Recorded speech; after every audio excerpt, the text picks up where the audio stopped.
tindakan yang dipertontonkan di beberapa kepolisian, ya, ada polisi, ada petugas Satpol PP, ada petugas dari Linmas yang mengambil barang-barang. Bahkan saya lihat ada satu video ngambil sate beneran sate, bukan alat pemanggang sate tapi satenya. Nah, pertanyaannya, apakah tindakan ini dibenarkan? Kita harus fokus dulu PPKM, pembatasan kegiatan masyarakat, ya, yang itu sebenarnya kalau kita udah diskusi lama ini, salah satunya kan topik kita pada saat itu adalah bahwa kita ini tidak pernah lockdown. Jadi PPKM ini hanya satu upaya bagaimana caranya menghindari kewajiban-kewajiban finansial yang terbit sehubungan dengan batasan kegiatan masyarakat yang kemudian ditambahkan pakai kalimat darurat. Kalau kita mau menggunakan Undang-Undang Nomor 6 2018 dengan pendekatannya pasal 7, ya, tentang kebutuhan hajat hidup kurang banyak, dan pasal 51 sebenarnya selesai. Ya, bahkan yang terbaru kaget saya dapat forward berita Erik itu minta masyarakat menyumbang kepada negara dalam rangka pembatasan COVID. Ini kan jadi pernyataan yang tidak balance. Di satu sisi Menteri Keuangan kita Mbak Sri Mulyani bilang kita menganggarkan sekitar 446 triliun. Tapi di satu sisi rakyat diminta menyumbang, dan di sisi lain penegak hukum menggunakan prokes ini untuk melakukan perampasan tadi. Unlawful depression itu tidak benar, itu masuk kategori perampasan. Karena perlu diingat, prokes ini muatannya adalah administrasi, nggak ada sanksi pidananya. Kenapa? Coba orang disuruh tidak jualan, yang salah ini kan waktunya. Kenapa yang diambil itu barangnya? Memang barang ini berhubungan dengan kejahatan. Polisi atau negara itu boleh dikecualikan oleh undang-undang berdasarkan pasal 50, dia terbebas dari hukum atau dia punya impunitas karena dia sebagai petugas negara untuk mengambil barang-barang. Tetapi itu harus karena hukum, tidak bisa karena unlawful. Nah, kalau dia unlawful kemudian dia menertibkan instruksi Menteri Dalam Negeri tentang pembatasan kegiatan masyarakat, tetapi tiba-tiba dia mengambil barang untuk jualan, ini sudah bukan lagi menegakkan instruksi Mendagri tentang PPKM, tetapi dia sudah melakukan perampasan. Ada deliknya, diatur di pasal 85, ancamannya 4 tahun. Nanti saya akan berikan tips, digugat saja itu, jangan lapor polisi. Kan tidak mungkin lapor polisi, karena kalau di beberapa tempat kan pelakunya adalah petugas kepolisian dan Satpol sama Linmas, ya. Tetapi saya ingin koreksi, tidak ada pasal, ya, di PPKM maupun di Undang-Undang Karantina Kesehatan, ya, Undang-Undang Nomor 6 tahun 2018 itu yang menyebut pasal mengangkut alat-alat jualan. Jadi mestinya dia itu ngasih hak rakyat, ya, tapi dia melakukan unlawful, ngambilin barang-barang, itu nggak benar. Dan saya menginisiasi kepada masyarakat bisa melakukan perlawanan. Sekarang perlawanannya jangan kekerasan, karena negara ini menjual kekerasan.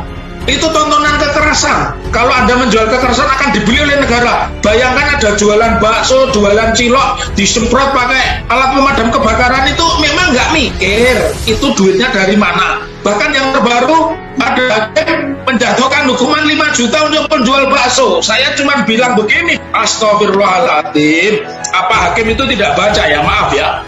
Di dalam dokumen hakim, putusan itu selalu ditulis di sudut kiri ini selalu ditulis demi keadilan berdasarkan ketuhanan yang Maha Esa.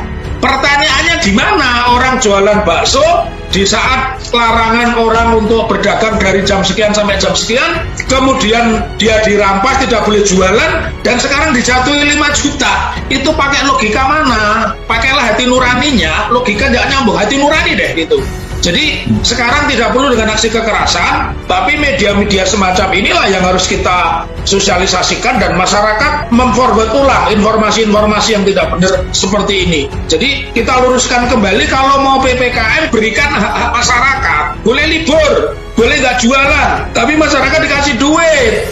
Begitu. Jadi begini, disebut hukum itu ukurannya 2. 1, membuat masyarakat lebih tertib. Yang kedua, menguntungkan masyarakat. Jadi hukum modern itu adalah membuat tertib dan menguntungkan masyarakat. Nah, pertanyaannya bahwa apa yang dilakukan oleh, saya lebih melihat sekarang bukan pemerintah itu, tapi penguasa. Bayangkan mereka menggunakan blambir menakut-nakuti, bahkan di beberapa tempat itu diangkut ada kata-kata kita berburu. Memang mereka binatang, memang orang-orang itu binatang. Nah, sadis bahasa itu. Kita boleh nggak punya uang, tapi jangan menipu, jangan tambah kelaparan ini ditambah ketakutan. Rakyat ini udah lapar. Ketika rakyat lapar, yang dipunya rakyat ini cuma satu, keberanian. Nah, kembali tadi, ketika kita menjalankan sebuah peraturan itu tadi kan saya sebut ada dua unsur, satu membuat tertib, yang kedua memberikan keuntungan, harus memberikan keuntungan. Nah, di dalam peraturan itu salah satunya selain mereka melakukan penertiban, mereka juga harus memberikan apa yang menjadi hak masyarakat. Nah, pertanyaannya yang unik, mereka menggunakan istilah PPKM, tidak mau menggunakan istilah lockdown. Apapun istilahnya, whatever you say, gitu kan, apapun yang kamu bilang. Tetapi kamu harus memuat kewajiban, karena tidak boleh kamu tidak menggunakan undang-undang karantina kesehatan, karena salah satunya itu di pasal 7, pasal 8, dan pasal 50 itu pemenuhan kebutuhan antara lain terdiri dari pakaian, makanan, ya, sabun mandi, sabun cuci, bahkan makanan ternak itu disediakan itu di pasal itu. Nah, mereka tidak memakai konstitusi itu atau undang-undang itu, tetapi ancaman pidananya menggunakan undang-undang itu. Ini namanya Joko Sembung bawa golok, nggak nyambung kok gitu. Jadi ini hukum kita makin mundur, ya, hukum kita makin mundur. Maka saya bilang tindakan penguasa yang melakukan upaya tadi itu masuk kategori perbuatan melawan hukum. Satu, perampasan. Yang kedua, dia tidak memberikan haknya, itu korupsi. Karena anggaran untuk COVID ini sudah disediakan sejak dulu.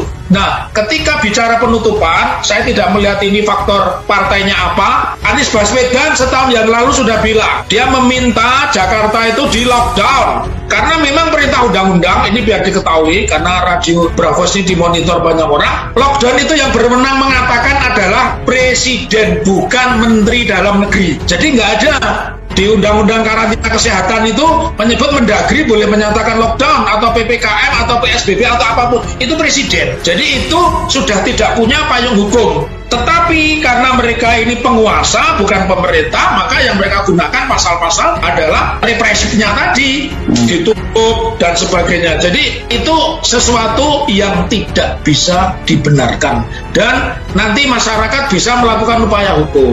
Upaya hukumnya apa? Ada peraturan Mahkamah Agung nomor 2 2015, apa itu? Tentang small claim court. Masyarakat bisa mengajukan gugatan sederhana, ya, kepada pengadilan yang merasa warungnya dirugikan itu. Gugatan ini di bawah 500 juta kerugian. Sidangnya hanya 25 hari, hakimnya tunggal, diajukan di mana kejadian itu terjadi. Cakep ini, saya sebagai ahli pidana memberikan saran, jangan membuat laporan polisi, jangan membuat pra-peradilan, nggak penting, dan itu tidak efek. Tapi ketika Anda menggunakan gugatan sederhana atau small claim court, itu artinya Anda sudah memberikan ruang kepada publik untuk hadir di pengadilan, dan pengadilan tidak bisa menyetop perkara ini. Begitu jawaban dan sekaligus usulan saya. Dan di tiap-tiap pengadilan itu ada namanya pos bagum, pos bantuan hukum, murni nir rupiah atau 0 rupiah, sama sekali tidak pakai biaya. Makanya disebut pro deo dan pro bono. Nah, saya berharap di wilayah-wilayah ini masyarakat mendaftarkan, berkonsultasi, karena ini simpel. Jadi ketika kita mendaftarkan perkara ini sudah dilengkapi buktinya apa? Saya punya panci, diambil, pakai video aja. Kemudian buktinya saya pulaan, beli di pasar, misalkan bahan bakso atau bahan mie ayam atau beli ayam misalnya, itu kan semua bisa dihitung, ya. Itu nanti dibawa ke pengadilan sebagai alat bukti. Persidangannya hanya 25 hari, hakimnya tunggal, ya. Saya menyarankan itu karena ya saya sendiri sebagai ahli pidana tidak menyarankan dengan cara-cara kekerasan. Ajukan gugatan, ya. Gugatannya ya jelas dong kepada wali kota dan Satgas PPKM, ya. Ajukan ke pengadilan negeri.